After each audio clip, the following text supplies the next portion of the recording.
consta de 4 conferencias y una quinta actividad que se ha titulado Taller de Guante Blanco.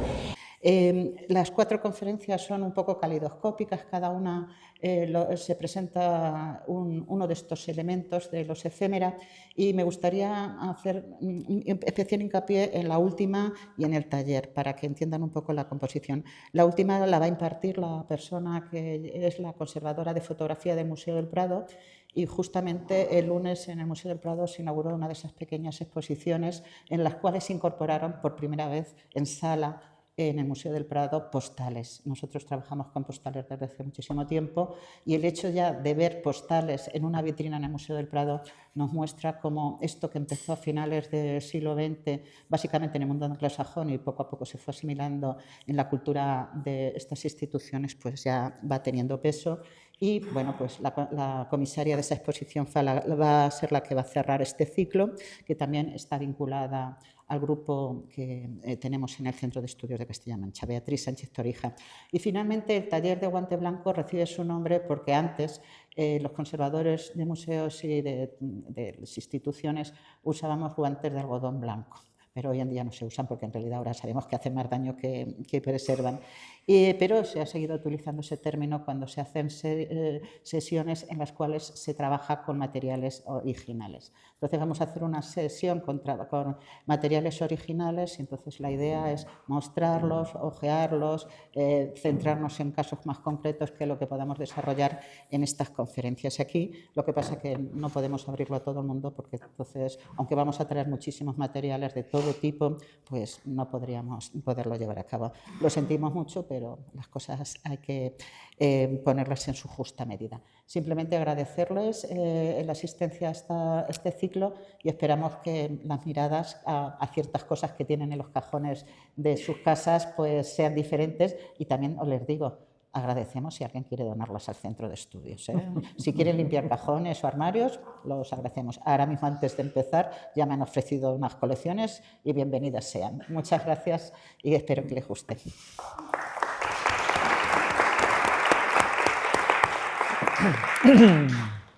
No tengo. Gracias. Bueno, bien, buenas tardes. Como saben, desde hace unos años, la Universidad de Castilla-La Mancha y la Asociación de Amigos del Museo pues venimos colaboramos siempre a lo largo de todo el año, pero en particular en el mes de febrero, porque organizamos un ciclo de conferencias que se abre también a los estudiantes de los grados de toda la universidad y en particular de la Facultad de Letras, ¿de acuerdo? En realidad se trata de acercar precisamente a los jóvenes historiadores, a los jóvenes y futuros historiadores del arte, a futuros filólogos, como veo por aquí, pues al mundo de la cultura y del arte, etcétera, etcétera, de aquí, de la ciudad, y que vean un poco cómo se hace investigación histórica a través pues, de fuentes de muy diverso tipo. Os habéis apuntado, ¿no? Y al final de las conferencias, Domingo, que está por aquí, se pondrá en la parte de detrás para que podáis firmar, ¿no?, vuestra asistencia, aunque entiendo que estéis aquí básicamente porque os gusta, ¿no?, porque os gusta esto. Bueno, me toca presentar a Rafael Villena y desde luego para mí es un honor, y además me alegra mucho presentarle. Yo creo que es la primera vez, ¿no?, que tenemos ocasión de compartir mesa, porque nos conocemos hace muchísimos años, ¿no? No en vano, pues somos de la primera promoción de la titulación de Historia del Arte y Geografía, que se dio aquí en la Universidad de Castilla-La Mancha, en el antiguo colegio universitario, luego Facultad de Letras, ¿no? Compartimos aula, compartimos pupitre y compartimos, como están viendo, también intereses. Él se decantó por la historia contemporánea y yo por la historia medieval, ¿no? Y lo que recuerdo de él, y además he comprobado que no ha cambiado básicamente, pues es ese interés, ¿no?, por los estudios históricos, ese afán que tiene en todo lo que hace, ¿no?, por esa valentía, porque siempre no le ha importado nunca pues abrir nuevos caminos, romper moldes, utilizar fuentes poco habituales para hacer sus investigaciones, abordar temas muchas veces transgresores, y eso desde luego hay que ponerlo en valor. Qué duda cabe, ¿verdad, Rafa?, que algunos de nuestros profesores nos forjaron, ¿no?, en esa línea, y solamente pues, por recordar alguno de historia contemporánea, también desaparecido Luis Lorente Toledo, por ejemplo, ¿no?, o José María Donézar, y por supuesto Isidro Sánchez, que lo acabo de saludar, ¿no?, y que hemos aprendido mucho de él. Bueno, hizo su tesis doctoral, ¿no?, sobre el sexenio democrático, esa etapa revolucionaria tan interesante del siglo XIX español. Su monografía, publicada por la Diputación, sigue siendo hoy en día un referente, y es un tema que no lo ha abandonado nunca, ¿no? De hecho, pues ha estado publicando. Lo último, pues es no sé si lo último, pero bueno, lo más significativo, creo yo, es ese monográfico, ¿no?, en una prestigiosa revista francesa, precisamente sobre este periodo histórico, revista que fue fundada pues, por nada más y nada menos que por Josep Pérez, ¿no?, y Bartolomé Benassar, ¿no? Junto con esta línea de investigación, pues ha desarrollado otras, pues, por ejemplo, todo lo que tiene que ver con la historia del asociacionismo en España, o los estudios que ha hecho sobre patrimonio hemerográfico y las tarjetas postales. Y esto ya nos acerca efectivamente a los temas que vamos a tratar aquí. De hecho, pues, también publicaciones recientes tienen que ver con el estudio del franquismo a partir precisamente de estos soportes efímeros, ¿no?, de estos soportes visuales, con la historia de la fotografía, ¿no?, junto con Esther Almarcha. No lo he dicho, pero Rafa Villena es subdirector del Centro de Estudios de Castilla-La Mancha y forma parte, ¿no?, de la organización y de los congresos, ¿no?, de historia de la fotografía, ¿no?, que se vienen desarrollando desde el año 2004 hasta nuestros días. Y finalmente, ya termino, pues vuelvo a esa ilusión que le pone en todo su trabajo, y eso le hace implicarse en la gestión, cuestión que hasta que no te metes en ella, ¿verdad?, no sabes el tiempo que te roba, ¿no?, y los sinsabores que conlleva. Ha sido vicedecano de la Facultad de Humanidades de Toledo durante 13 años, ¿de acuerdo? Y luego, pues, me consta que es un magnífico profesor, porque dirigir 7 tesis doctorales, ¿no?, que he visto que has dirigido, eso no es fácil, ¿eh? Eso no es fácil, porque eso significa que has sabido despertar, ¿no?, en esos jóvenes investigadores pues ese espíritu, ese crítico, ¿no?, esa manera, ¿no?, de gastar, entre comillas, tu tiempo, ¿no?, en la investigación histórica. Y, como digo, por lo menos en el ámbito de las humanidades y las letras, es poco común haber podido dirigir esas 7 tesis, y por eso te felicito. Bueno, os dejo con su charla, que no me acuerdo del título, Patria de bolsillo, el discurso nacionalista del franquismo en soportes efímeros. Pues muchas gracias, Jesús. Nos conocimos en el año 1985. Tú te ponías en la parte derecha del aula y yo en la parte izquierda, sin que eso tenga nada que decir. Pero en fin, hace muchos años, así que muchísimas gracias, Jesús, por tu presentación y por el cariño que has puesto en ella. Muchísimas gracias, por supuesto, a la Asociación de Amigos y Amigas del Museo de Ciudad Real. Muchísimas gracias, Beatriz, Alicia, al propio museo.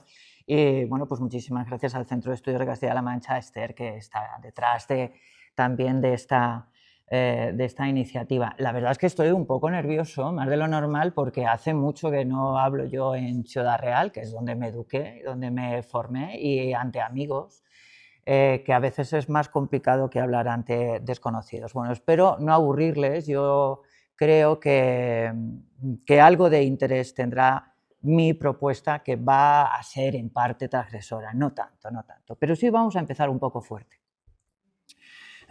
Yo creo que a nadie se le escapa que el concepto de nación y el nacionalismo constituyen uno de los motores fundamentales de la época contemporánea, motores en su deriva violenta y desgraciada con las guerras que han asolado la época contemporánea, y desde luego va a seguir constituyendo uno de los motores de nuestro tiempo, ¿no? Ahí están operando algunos de los cambios más importantes, quizás más inquietantes en todo Occidente, y detrás de esos cambios, detrás de esos giros y detrás de ese movimiento está, sin lugar a duda, el nervio nacionalista.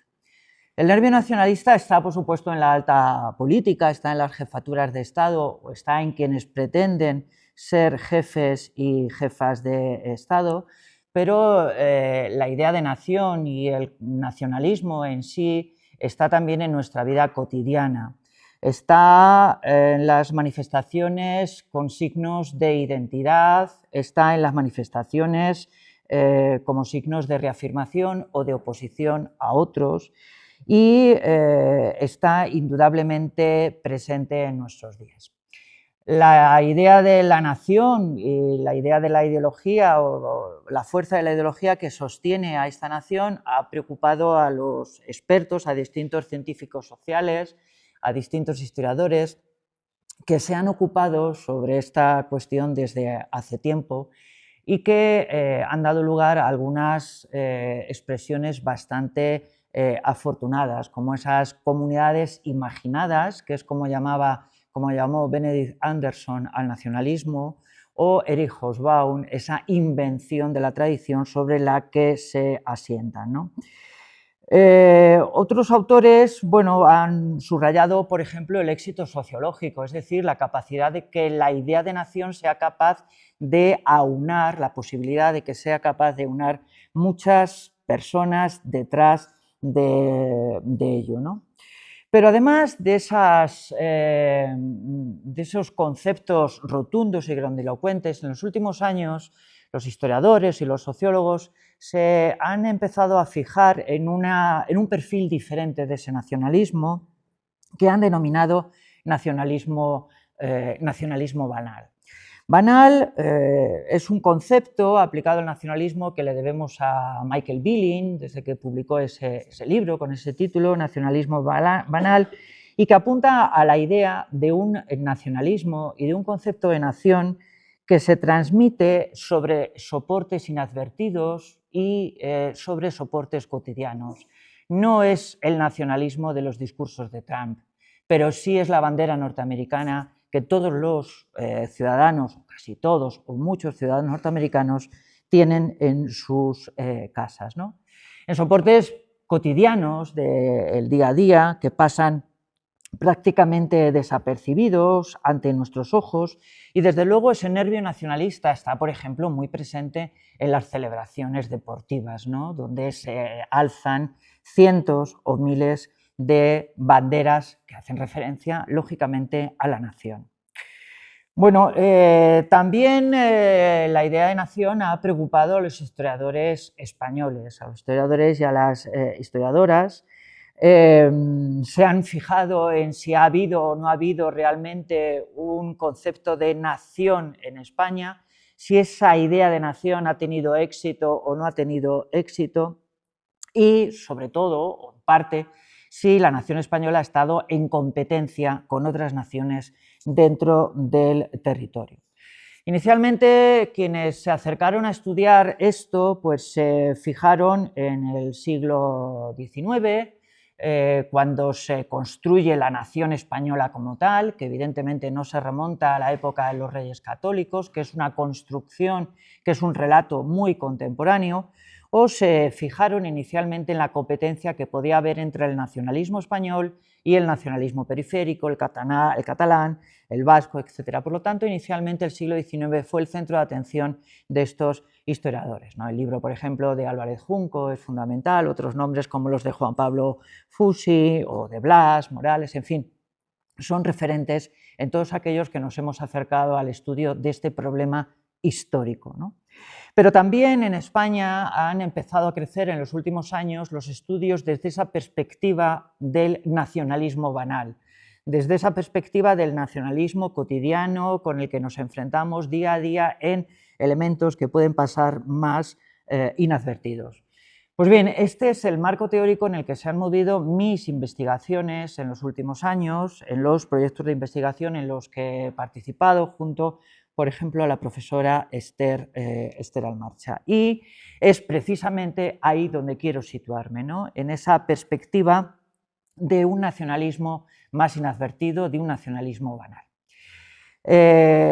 En la construcción de ese nacionalismo, el franquismo ocupó un lugar excepcional. El nacionalismo impuso una versión, digamos, dura de la nación española, que era excluyente con respecto a otras naciones y que impuso, si era necesario, por la fuerza. El franquismo no fue un régimen solo nacionalista por su definición constante, sino que fue nacionalista por el esfuerzo que hizo en nacionalizar a los ciudadanos y a las ciudadanas, ¿no?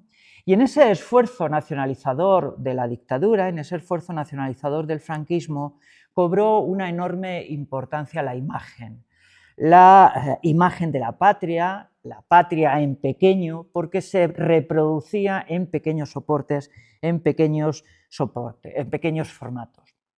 En este caso, desde luego, la tarjeta postal es fundamental. Es uno de los soportes que he trabajado y es uno de los soportes que va a aparecer de manera recurrente durante la mitad prácticamente de mi intervención, ¿no? Aquí la podemos contemplar en esta tarjeta postal de la posguerra.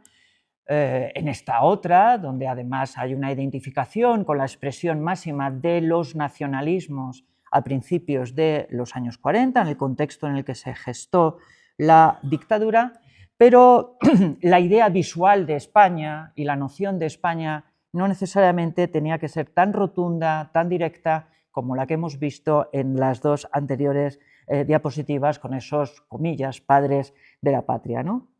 Sino que el franquismo utilizó de otros soportes y utilizó de otros iconos para extender y socializar esa idea de nación, esa idea de patria que de alguna manera desdibujaba otras patrias, desdibujaba otras ideas culturales preexistentes y las integraba de alguna manera en un único discurso, ¿no?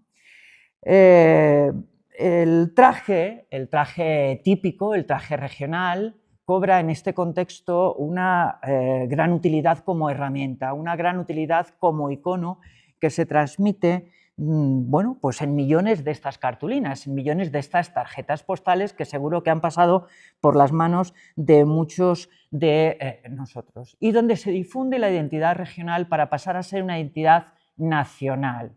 Esa valenciana con ese cesto de naranjas en realidad era una española, es decir, mostrar Valencia era mostrar España, como deja bien claras las banderas que atraviesan esa tarjeta postal, ¿no?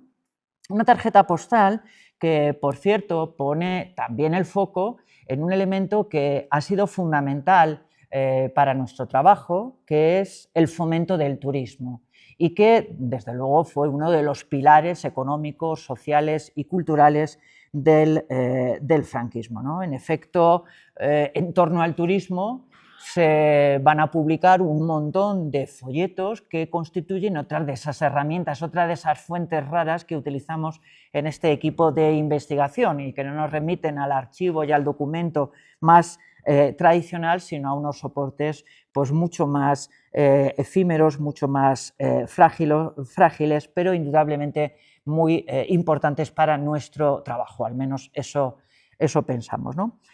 En estos folletos turísticos se repite de manera constante la idea de España a través de ese icono que antes intentaba definir y que voy a definir en las siguientes diapositivas, que es la idea, el icono del traje regional como la quinta esencia de España, de cómo se interpreta y de cómo se entiende España, ¿no?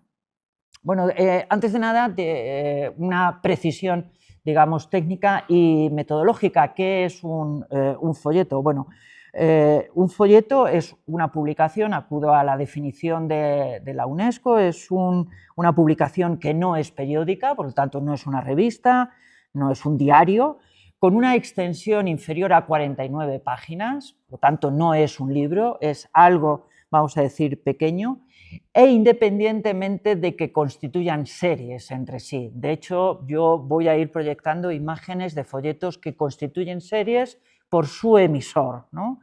O que constituyen series por su temática, pero en sí, digamos, son elementos que están alejados del mundo del libro, ¿no? Bueno, pues folletos y tarjetas postales son las fuentes con las que hemos trabajado y que remiten a ese concepto que explicaba antes la profesora Esther Almarcha, sobre el que no voy a abundar, que es el concepto de efémera, que no nos lo hemos inventado nosotros en un rato, en una charla, que hay bibliografía abundante sobre la noción y que, bueno, sigue es de interés de instituciones de la memoria tan importantes como la Biblioteca Nacional, que tiene incluso una web dedicada, una parte de su web dedicada a estas fuentes. Pero, por supuesto, también son efémera y también los hemos trabajado, aunque no van a salir en esta charla, pues los sellos de correos donde están los trajes repetidos, los banderines que colgaban en los retrovisores de los coches, por cierto, están prohibidos por la DGT actualmente, durante los años 60 y durante los años 70, donde se repite esta idea canónica de España del traje regional.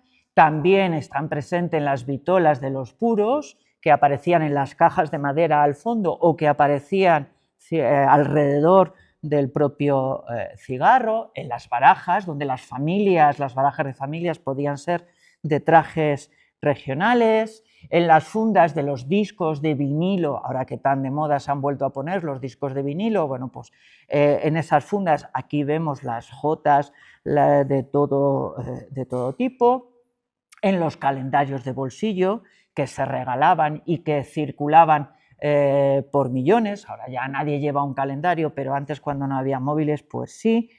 En las colecciones de azucarillos, donde hoy tenemos publicidad, algunas veces incluso frases ingeniosas, pues en los años 60 y 70 teníamos trajes regionales que nos mostraban esa identidad española, y desde luego en los cromos, de los que hablará la profesora Esther Almarcha el último día, ¿no?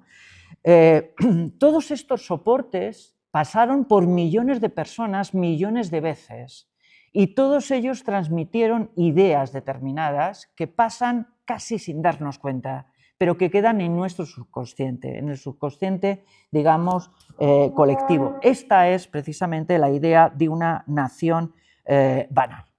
Bueno, después de presentar el planteamiento teórico del que soy deudor y las fuentes con las que hemos trabajado, que de alguna manera es el que suscita la convocatoria de este ciclo de conferencias, pues voy a compartir con vosotros, con ustedes, lo que son el resultado, digamos, de mis investigaciones a partir de dos partes. Por un lado, cómo se transmite esta idea de la nación de España con los trajes regionales en tarjetas postales, y por otro lado en los folletos turísticos a los que antes hacía alusión. Bueno, recordemos muy brevísimamente la historia de la tarjeta postal. Nace en 1869 en Austria con la idea de fomentar el correo postal. Llega a España en tiempos revolucionarios, en tiempos de la Primera República, en 1873. A partir de 1890 la tarjeta postal deja de ser simplemente una cartulina, y se convierte en una cartulina ilustrada, en una cartulina fotográfica, y en 1905 se da una gran transformación en la historia de la tarjeta postal, y es que el reverso se divide en dos mitades, una mitad para poner la dirección postal del destinatario y otra mitad para escribir el texto que antes se escribía por el anverso. A partir de ahí, digamos que es la época dorada de la tarjeta postal, donde hay tarjetas para todos los temas posibles que puedan realmente imaginar, y que se convierte no solamente en una expresión estética del desarrollo y del avance de la fotografía. Es imposible estudiar la historia de la fotografía sin acudir también a las tarjetas postales. Esto ya parece que está siendo asumido por muchos de nuestros colegas, sino que además la tarjeta postal se convierte en un gran negocio, porque se venden millones y circulan millones de estas cartulinas, ¿no? Indudablemente la tarjeta postal va a estar ligada al turismo y va a estar ligada a la modernidad. En esa imagen hay dos elementos claros de modernidad, un coche que aparece al fondo que está llegando y una gasolinera que podéis ver a vuestra izquierda, ¿no? Dos elementos de modernidad indudables, porque la postal lo que está reflejando también son los cambios del tiempo. ¿Vale? Pensaba que era yo que me estaba pasando algo. Bueno, la República le sienta bien, le sentó bien la tarjeta postal, multiplicó las posibilidades de la misma, la tarjeta postal se hizo incluso política desde distintas perspectivas, pero como sabemos la República fue abortada, fue cortada en seco por una guerra civil en la que la tarjeta postal se convirtió, como otros muchos soportes, simplemente en una herramienta de propaganda, en un instrumento de propaganda. A partir de ahí empezó el proceso de decadencia de esa tarjeta postal, los materiales, la calidad y desde luego las piruetas estéticas desaparecieron y la tarjeta postal durante los primeros años de la dictadura fue una tarjeta fuertemente ideologizada, como esta serie que estáis viendo en la pantalla de Jalón Ángel. Sin embargo, en los 60 sabemos que hay un giro en el franquismo no fue una dictadura monolítica, 40 años no pueden pasar de la misma manera, no puede ser igual, la dictadura fue una dictadura poliédrica y sujeta a evoluciones a veces no deseadas por la propia dictadura. Y el desarrollismo pues trajo una tarjeta postal brillante, estucada, impresa con nuevas tecnologías y que ponían el foco en lo que interesaba en ese momento, que era el desarrollo. La tarjeta postal muestra una España que hoy pues, nos puede parecer horrorosa. Tenemos un debate dentro del Centro de Estudios de Castilla-La Mancha con este tipo de tarjetas postales, pero que nos proporcionan una información brutal, enorme, sobre el desarrollo que se está acometiendo en algunas ciudades y cómo la población está deseosa de mostrar lo mejor de cada una de sus ciudades. Esa perspectiva de la calle Tesifonte Gallego de Albacete, pues no tiene precio indudablemente y lo que se está mostrando pues es edificio horroroso de los años 60 a la izquierda, combinando con un historicista en primer plano, un racionalista al final, ese 850 coupé circulando por la mitad de la calle, etcétera, ¿no? Y bueno, pues con todo el orgullo del mundo demostrando pues una narrativa visual, Talavera, que nada tiene que ver con la época dorada de la tarjeta postal, por no hablar del daño que se comete contra el patrimonio arquitectónico, ¿no? La arquitectura ramplona, el desarrollo a cualquier precio iba inundando, ¿no? Bueno, en ese contexto, por supuesto, el turismo cobra una significación fundamental y cualquiera de estos soportes, cualquiera de estas tarjetas son buenas para promocionar lo que sea, ¿vale? Y efectivamente ahí está la tarjeta con una finalidad turística. Nos hemos ocupado de esta historia de la tarjeta postal, pues el profesor Isidro Sánchez, la profesora Estela Almarcha y Bernardo Riego, que fue la mente pensante de este libro en el que tuvimos la suerte de colaborar y que él, digamos, coordinó, ¿no? En esas tarjetas postales, por supuesto, circularon millones de trajes regionales que querían representar esa, digamos, idea de España, como esta que se presenta en la ermita de San Isidro en Talavera. El traje no sale de la noche a la mañana, no es una invención del franquismo, la codificación de los trajes como vestimenta idealizada se remonta al siglo XVI y hay fuentes al respecto, hay códices al respecto que nos hablan de la cuestión. En el siglo XVIII hay más tratados y la prensa del siglo XIX, cuando se convierte en prensa ilustrada, también presta atención a esos trajes regionales. Es el caso, por ejemplo, del Semanario Pintoresco Español, una publicación que bueno, pues sacó varios reportajes, varias series sobre esos trajes, usos y costumbres provinciales.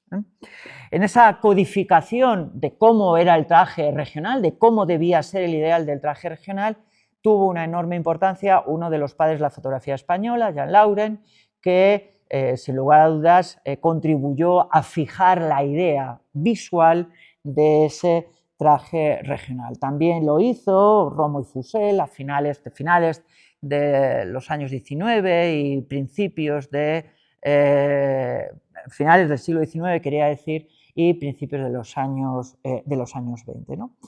Y bueno, gracias a esas tarjetas postales ya empezó a circular una cierta idea tipificada, digamos, de lo español. El traje se mostraba en el ámbito provincial, se mostraba en el ámbito local y se identificaba, por lo tanto, con un territorio. Un territorio que no borraba del todo la diversidad, sino que la absorbía de alguna manera. La diversidad es lo que constituía la esencia de la nación. En este sentido, también contribuyó poderosamente pues, la dictadura de Primo de Rivera, no la de Franco, sino la dictadura de Primo de Rivera, que contribuyó pues, a la fijación de la propia idea de la nación, a la rehabilitación de alguna manera del majismo, y de ahí pues, se transfirió con naturalidad a la otra dictadura, la dictadura de Franco. En los años 40 hay una aportación muy interesante, que es la aportación de Luis y Nieves de Hoyos, con la publicación de ese libro que tienen en pantalla, Nación de Folclore, publicado en 1947, y que bueno, es un referente para todos los estudios de antropología y también es un referente para la codificación del traje regional, porque ahí se fotografía cómo debía ser ese traje. Ahí tenemos, por ejemplo, esa imagen, ¿no? Y esa otra que vamos a encontrar, seguro, fácilmente identificada, en un salto en el tiempo en esta otra. Bueno, en los años 60 y en los años 60 y 70 circulan muchísimas tarjetas postales que reproducen estos trajes, que recogen, por lo tanto, una herencia anterior, que no es una invención, pero que la multiplican. Que multiplican ese traje, además, en entornos cervantinos, que van a estar presentes durante todos los años del desarrollismo y que desde luego se van a colar en el tardofranquismo, en el posfranquismo, en la transición, etc., ¿no? Ahí tenemos, por ejemplo, ese entorno pues, de unos niños, en realidad, que están promocionando nada más y nada menos que un restaurante de discoteca. Si hoy utilizáramos una imagen de unos niños y unas niñas para promocionar una discoteca, pues tendríamos algún problema, ¿no? Esta idea de colocar el traje manchego en un contexto cervantino se repite de manera constante en las series. Estas imágenes en realidad recuerdan el prototipo que mostraba antes de los Hoyos y digamos que se va a ir repitiendo en el interior, en el exterior, pero siempre con esa idea del traje, siempre realizando alguna faena y también en actitud de baile. Luego hablaré un poco de estos bailes. Efectivamente, la celebración en 1964 de los llamados 25 años de paz, es decir, los 25 años del final de la Guerra Civil y de la victoria del bando rebelde, pues disparó la actividad propagandística. Y esa actividad propagandística pasó por la tarjeta postal y pasó por la exaltación del traje típico y del baile que va asociado al traje típico, ¿no? El lema de esa tarjeta pues no puede ser más elocuente a este respecto. Más de 50.000 españoles actuaron en los coros y danzas durante el año 1963. Las tarjetas postales que hemos visto en los pasados minutos pues, se deben a una serie que promovió la sección femenina. La sección femenina es una institución fundamental para entender la dictadura por muchos motivos, pero desde luego es una institución fundamental para entender la difusión del traje regional y de su asociación, digamos, con esa idea de España. La sección femenina es una institución bueno, pues de origen fascista, tiene sus paralelismos también en algunas organizaciones nazis y elaboró un discurso durante la dictadura sobre el papel que tenía que cumplir la mujer. Además de todo eso, la sección femenina desarrolló una labor de recopilación. Esto está siendo puesto en cuestión porque a veces más que recopilación es un proceso de invención de cómo era el traje regional en cada una de las localidades, de las provincias, de las comarcas y cómo se bailaba ese traje, ¿no? O cómo se bailaba, digamos, con ese traje. Y para ello, bueno, pues pusieron en marcha no solamente estos soportes efímeros de los que estoy hablando, sino que también pusieron en marcha bueno, pues, concursos de coros y danzas. Se empiezan a organizar en España desde 1942 y son momentos realmente pues, de eclosión, claramente de exaltación claramente nacionalista. De manera que el traje regional, la danza, está claramente asociada a esa idea de nación que es, digamos, dominante, ¿no? Incluso esas secciones de coros y danzas pues viajaron al extranjero y proyectaron, por lo tanto, una idea de España. Se convirtieron en embajadores de una determinada idea de España que va asociada al traje regional y que va asociada al baile. Se convocaron concursos y certámenes a nivel nacional, incluso con la existencia del dictador, que ya sabemos que a estas alturas salía poco del palacio y que asistió a alguno de estos, digamos, espectáculos, ¿no? Bueno, pues la sección femenina promovió algunas de estas series que representan esos trajes regionales y esos coros y danzas en unas actitudes muy estereotipadas, en unas imágenes muy congeladas, muy estáticas, donde no hay nada de movimiento, en escenarios monumentales, preferiblemente escenarios, por supuesto, reconocibles, y en algunos casos escenarios de carácter religioso. La vinculación con la idea religiosa también está presente en la repetición constante de estas cartulinas, o en emblemas, en espacios fácilmente identificables con parte del discurso nacionalista. La Basílica del Pilar se vincula claramente a esa idea de España, a esa idea de nación, y estos que están ahí bailando, bueno, que están posando, haciendo como que bailan, pues también están evidentemente asociados a esta, digamos, idea, ¿no? Bueno, no hay que olvidar que en realidad la imagen que desarrolló la sección femenina durante estas décadas es la que ha calado hasta nuestros días y que se ha infiltrado en muchas asociaciones que siguen existiendo actualmente, asociaciones de carácter folclórico que no tienen ningún vínculo, por supuesto, con la dictadura ideológico, cultural, ni de ninguna otro carácter, pero que heredan de alguna manera la codificación de los trajes regionales tal y como los había planteado de alguna manera la sección femenina, y que nos permite llegar en este recorrido cronológico hasta los tiempos del posfranquismo y de la transición. Esta tarjeta postal es, digamos, posterior, es una tarjeta que parece que estéticamente ha cambiado, por supuesto, con respecto a otras que estábamos viendo, ¿no? Pero que en realidad siguen transmitiendo nociones parecidas. Ese traje perfectamente codificado en un escenario cervantino idealizado imposible, por supuesto, y en una combinación que también es imposible. Por cierto, la tarjeta postal es una maravilla porque era de estas que además se le incorporaban telas, ¿no? Y realmente pues, son muy bonitas. Bueno, a mí me parecen muy bonitas, algunos seguro que piensan, vaya tontería que está diciendo, que qué bonita esta cosa. Bueno, a mí me parece realmente preciosa.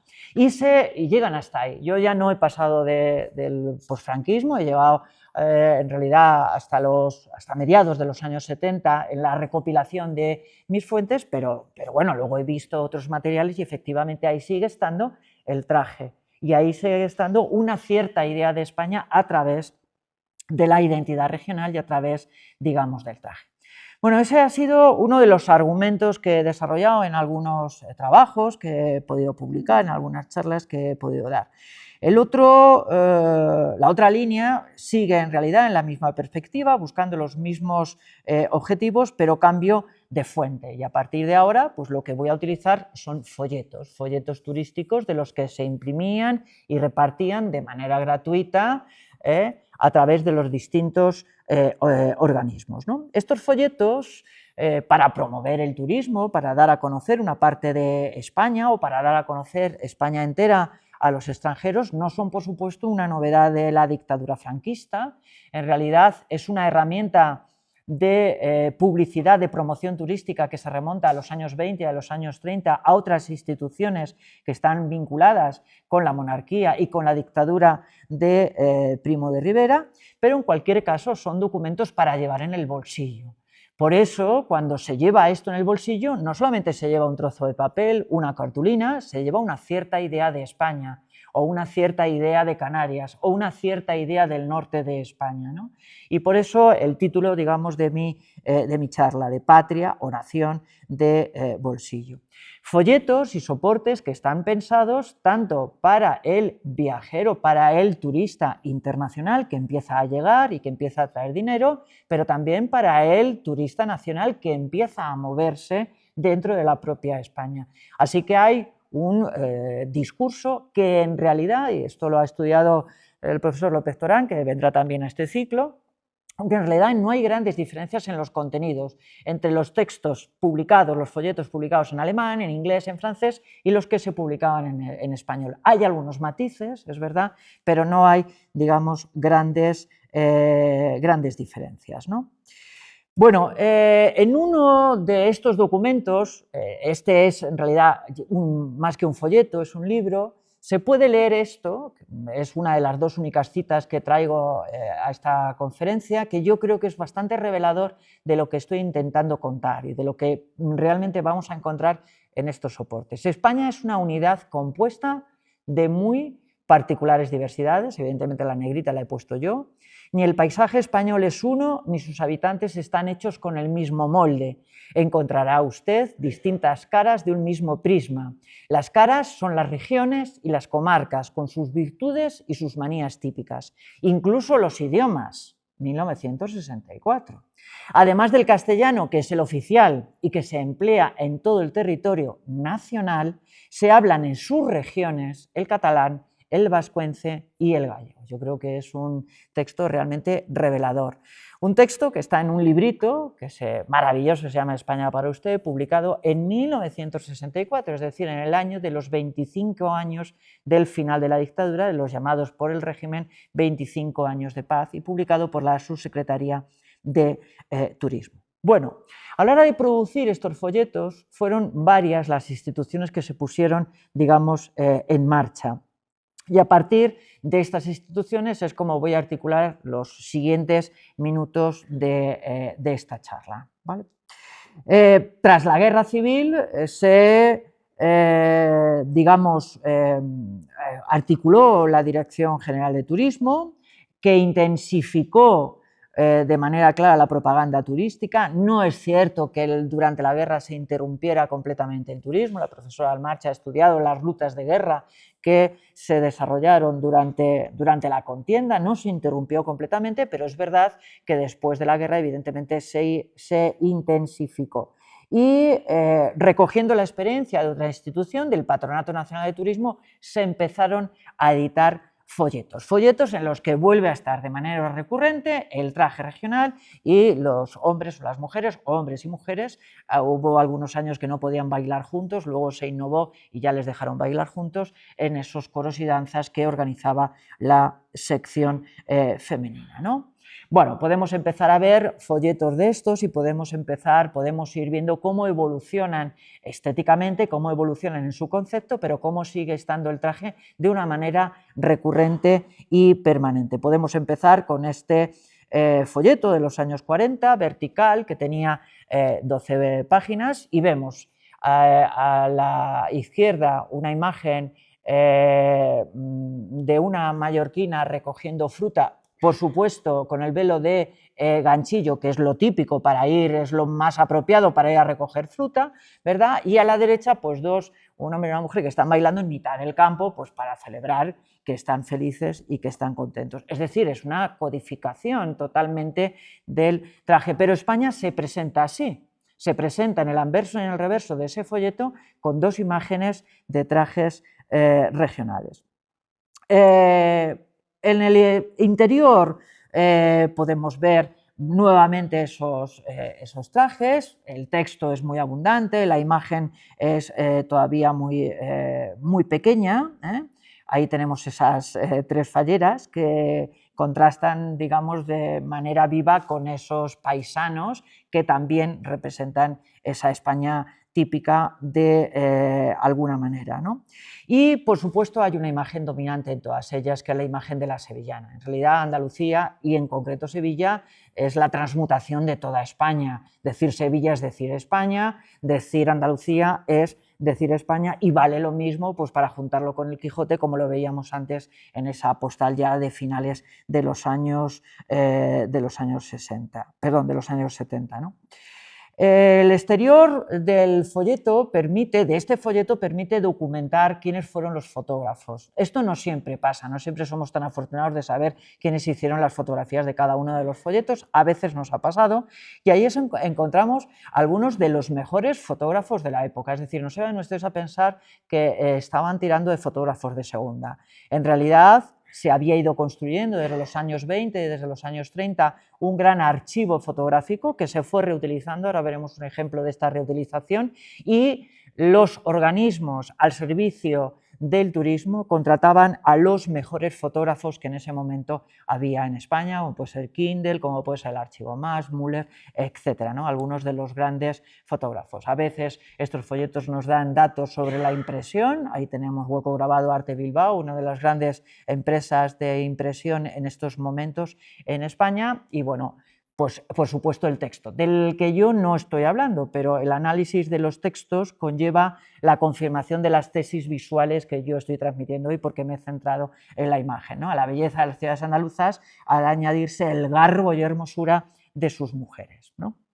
Bueno, algunos otros folletos, hay asturianas a la izquierda, charras a la derecha. En el texto, en el interior del texto, pues referencias a los trajes típicos, referencias a la Reconquista, a los cristianos, a casi 8 siglos de lucha para recuperar el territorio nacional. Es decir, que se combinaba esta imagen visual de una España que hoy veríamos como folclórica, que no lo era en ese momento, no se entendía con ese aspecto peyorativo, con un relato textual claramente nacionalista, ¿no? Este concepto transfiere el castellano y transfiere el público español, como decía antes, y también va a estar presente en folletos escritos, por ejemplo, en francés, como este, donde nuevamente Andalucía aparece bueno, pues como el referente fundamental. El interior del folleto, esto es el exterior, el interior del folleto es absolutamente gráfico, la importancia de las comunicaciones por ferrocarril, ahí están, pero bueno, tenemos 2 imágenes de trajes, 2 amazonas en la feria de abril de Andalucía y una imagen de 2 mallorquinas, una fotografía muy pictorialista, es decir, una fotografía concebida con un planteamiento estético muy atrás, ¿no? muy antiguo. Esa fotografía se vuelve a reproducir. Es lo que hablaba antes del reciclaje, ¿no? De la reutilización de los fondos que las distintas instituciones, de los fondos fotográficos que las distintas instituciones hacen, ¿no? Y esa imagen que encontrábamos en ese folleto en francés, pues lo encontramos en este otro folleto reproducido, por cierto, a mayor calidad, ¿no? Y así es posible, pues a veces continuar, seguir incluso la pista de algunas de estas imágenes. El ámbito insular cobra en el ámbito insular, quiero decir, cobra un especial protagonismo el traje regional.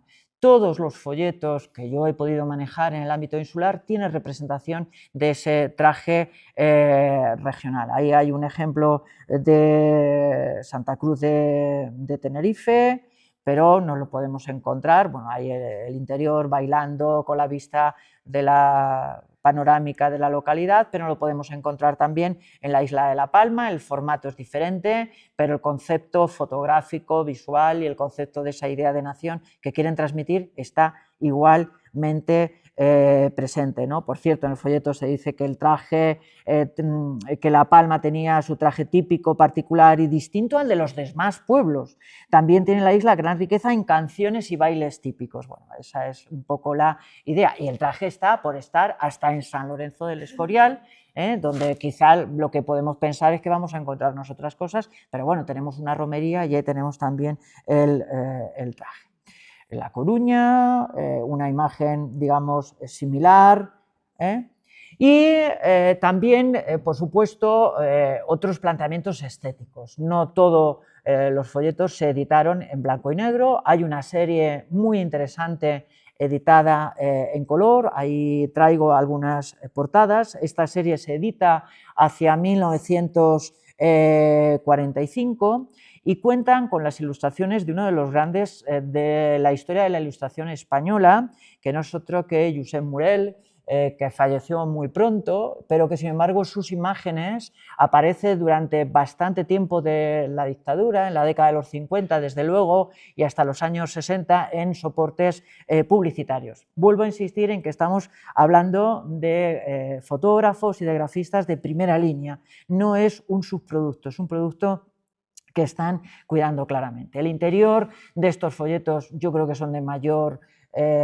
interés por sus planteamientos estéticos y por el cuidado que ponen en la ejecución de las fotografías, escenas posadas y reales, donde están por supuesto siempre el traje, o en estas imágenes con tres picados en distinto, contrapicados, perdón, en distinta con distinta perspectiva, con distinto grado de inclinación, pero que realmente son tres imágenes, sin lugar a dudas, muy interesantes, ¿no? En Santander, uno de estos folletos, en Santander, como en todas las provincias españolas, la vida moderna, al uniformar usos y costumbres, ha ido borrando los perfiles típicos. Sin embargo, lo tradicional muestra todavía aspectos de interés. Hay un momento en el que la dictadura se tiene que debatir entre mantener lo tradicional, que en realidad es lo que identifica la esencia de España, con la necesidad, por supuesto, del desarrollo, ¿no? Bueno, algunas otras imágenes que demuestran ese cuidado que ponen en estos folletos. A principios de los años 60 empieza a extenderse este modelo que representa desde luego una evolución en los planteamientos formales.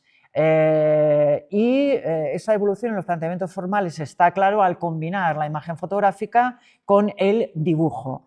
Unos dibujos que están representando, que están en primer plano en las portadas y que también están en el interior y que son, digamos, dibujos todos ellos muy esquemáticos, ¿no? Dibujos, por supuesto, de trajes regionales. Ahí tenemos otro de esos folletos que se los debemos a otro de los grandes grafistas, a otro de los grandes ilustradores españoles, a Ricardo Summers, a Czerny, que bueno, pues también fue el responsable de dibujar un relato mítico, que es el relato de Celia, el relato de Elena Fortuny, que él ilustró con esos dibujos realmente maravillosos, ¿no? Bueno, los interiores combinan de manera, yo creo que espléndida. La imagen de la izquierda la hemos visto antes en Lérida, la volvemos a ver repetida, la de esos que están tan felices en mitad del campo bailando, ahí vemos unas sardanas, y en primer plano, en la cubierta de ese folleto, los trajes con los dibujos de Czerny.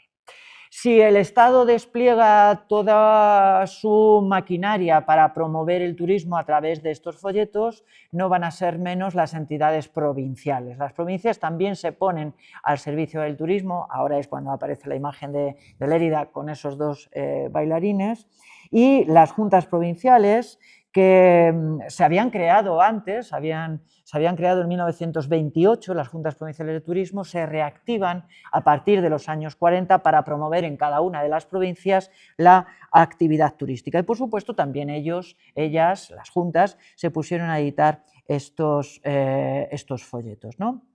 Por ejemplo el de Lérida, o por ejemplo este otro de Cáceres.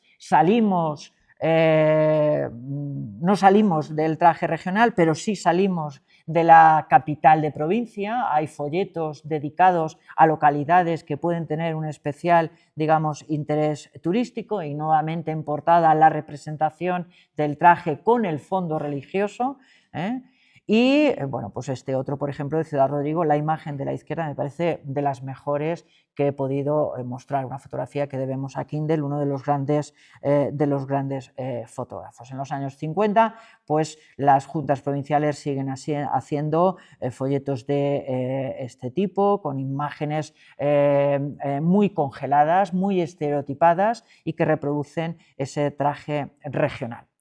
Hay una serie que me parece bastante singular, es esta del País Vasco, tanto en este como en el de San Sebastián. Bueno, pues se da una vuelta de tuerca con los planteamientos de lo que hoy llamaríamos maquetación, con esa mancha en la que se enmarca esos trajes regionales y con la presencia importante del color. Así que también las juntas provinciales intentaron innovar en la evolución del soporte, aunque las imágenes que reprodujeran fueran las mismas y continuaran siendo exactamente las mismas o similares, ¿no? Y dentro de esa, digamos, vigencia total del icono identitario, pues este caso singular, este folleto del programa de la romería del santuario de la Regalina en Cadavedo, Asturias, ¿no? Que editaba la comisión de la fiesta y que, bueno, pues difundía nuevamente el traje regional. Bien, no solamente la Dirección General de Turismo recogiendo la actividad que habían hecho antes el patronato, no solamente las juntas provinciales y o locales de turismo se van a lanzar a la promoción del turismo y van a utilizar el icono del traje regional como la expresión de la España que quiere difundirse. También lo van a hacer algunas empresas particulares. Son casos singulares, son casos muy interesantes. Lo que voy a presentar es solo un esbozo, todavía no hemos avanzado mucho en la investigación de este soporte, de este formato, ¿no? Pero bueno, hay que presentar algunos de ellos, ¿no? El primero es Caminos de España, una serie de rutas que nos proponen recorrer nuestro país, que aparece en 1958, cuya edición se prolonga hasta los años 70, este es del año 71, este folleto, y es el número 125, la ruta 125, este es el número 1, es la primera ruta, y es de 1958. En portada, por supuesto, el traje regional, como seña, digamos, de identidad, ¿no? Detrás de esta edición estaba una empresa farmacéutica, la Compañía Española de Penicilina y Antibióticos, que funcionó en España entre 1949 y 1990 y que editó este producto. Un producto turístico dirigido a un público selecto, porque era a médicos, a farmacéuticos, a quienes iban dirigido, a quienes regalaban este tipo de folletos. Por lo tanto, bueno, hay una selección en el público final, pero en realidad los soportes y los conceptos están ahí. Y es la iniciativa de la empresa privada que yo creo que resulta indudablemente muy interesante, ¿no? Bueno, ahí vemos cómo se combina, digamos, con la portada y la contraportada en una misma imagen, cómo se combina el aspecto turístico con el aspecto meramente práctico de la publicidad, que es lo que está promoviendo en realidad eso. Ahí tenemos una imagen del mismo folleto interior, nuevamente esos danzantes. Esta imagen no es tan congelada, esta imagen remite probablemente a una actuación, ¿de acuerdo? Y no es una imagen tan codificada como otras que hemos visto. Igualmente combinan la representación fotográfica, la imagen de la derecha es estupenda también desde el punto de vista de la maquetación, con esa imagen que ocupa una única columna, ¿de acuerdo? Y combinan esa imagen fotográfica muy estilizada con una imagen más sintética del dibujo como habíamos visto. Y bueno, pues que es el folleto que he utilizado de portada para la presentación, ¿no?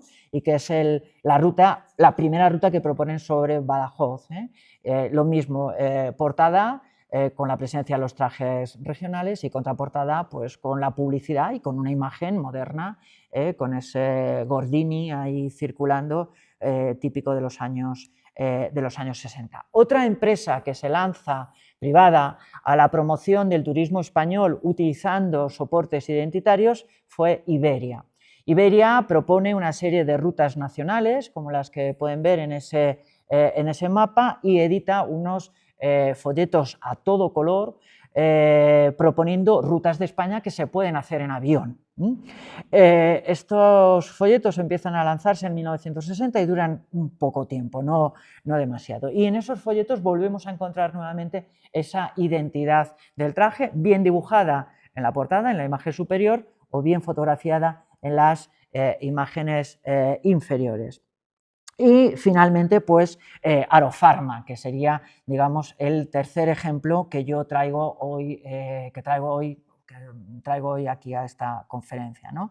Es una empresa que también se dedica a la actividad farmacéutica, así que bueno, pues los farmacéuticos tenían un especial interés, parece ser, en desarrollar rutas turísticas y en promocionarlas, de fecha muy tardía, en 1974. Pero en realidad la imagen de la derecha es exactamente igual que otras imágenes que he estado mostrando de los años 40, de los años 50 y de los años 60. Varía, eso sí, el color, la calidad de impresión, pero el concepto es exactamente igual, es el mismo y es la imagen que en definitiva pues se quiere representar. Esta empresa sacó 32 folletos, eran trípticos a doble cara, tenían muy poco texto y desde luego demuestran que el nivel técnico ha avanzado mucho. Técnicamente son productos muy bien, digamos, de calidad en el papel, en la reproducción fotográfica, etc. Y bueno, pues llego, digamos, al final de mi propuesta. Yo creo que la imagen repetida del traje regional en millones de estos soportes que circulaban en los bolsillos de españoles y españolas, de extranjeros y extranjeras, contribuyeron de manera poderosa no solamente a fomentar el turismo, sino que contribuyeron poderosamente a transmitir una cierta idea de nación. Una idea de nación en la que la suma de las distintas provincias era la que constituía realmente España. España no podía existir sin esas provincias, sin ese tipismo, pero desde luego ese tipismo no podía o no tenía sentido que existiera de manera aislada. Esto lo hicieron a través de soportes que hoy llamamos efímera, que constituyen para los historiadores culturales, como yo, pues una fuente absolutamente fundamental desde el punto de vista visual y desde el punto de vista textual, y que bueno, pues son, digamos, los soportes que hemos estado analizando en distintos proyectos de investigación. Indudablemente, esto nos remite a una lectura más allá de lo obvio es ese traje, pero hay que ir más allá de ello. Hay que enmarcar en un discurso determinado esos soportes y desde luego contribuyen a algo que decimos mucho en el contexto del equipo de investigación, ¿no? Y es el hábito del ojo, ¿no? El ojo se acaba acostumbrando a una determinada imagen y a una determinada idea, que es la que circula por millones de estos soportes en los bolsillos de muchísima gente. Pues muchas gracias por haber cambiado una tarde de brasero y mesa camilla, por haberme oído a mí hablar de estas cuestiones. Muchas gracias.